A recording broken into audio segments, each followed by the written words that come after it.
guys, Jeff the Nature Guy, and I've got a new animal. We've been talking about a lot of new animals lately, and we've got another one, and one of my favorites. Look at this guy up here. This is Gomez, the turkey vulture. Now, I know we've talked a lot about turkey vultures because I love them, and I'd probably bore you with them, but listen, I gotta talk about this guy for one reason alone, his head color. Now, it's kind of weird where we're at right now. We're in what we call a quarantine area, which means we just got him, and so he has to go through a 30-day quarantine to make sure he doesn't have any kind of sickness that he could bring into our animals. So that's why we're kind of in this weird looking place. But it's not the light that makes his head look kind of dull like that. It's because he's a juvenile, and hopefully in another couple months that head is going to turn that bright red that you're all used to when you think of turkey vulture. And same with that bill, the beak is going to kind of turn more of a whitish color rather than that black color that you see there. But you guys, of course, remember turkey vultures, so good to have around. Nature's garbage man, eating all that dead stuff. And unfortunately, what happened to this guy? Well, he was found here near Billings by a good friend of the zoo,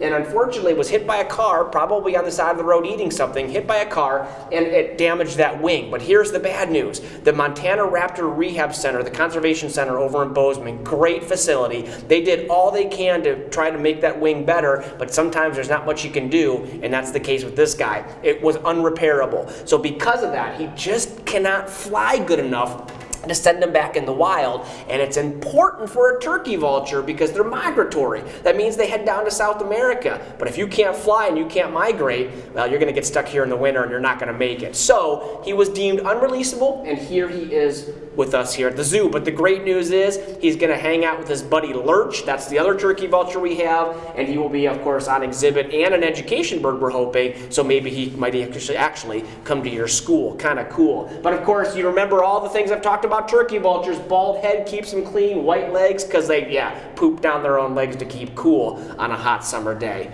Who doesn't love a bird that poops on his own legs? Good stuff. Guys, until next time, I'm Jeff the Nature Guy with Gomez, our new turkey vulture. We'll see you at the zoo real soon.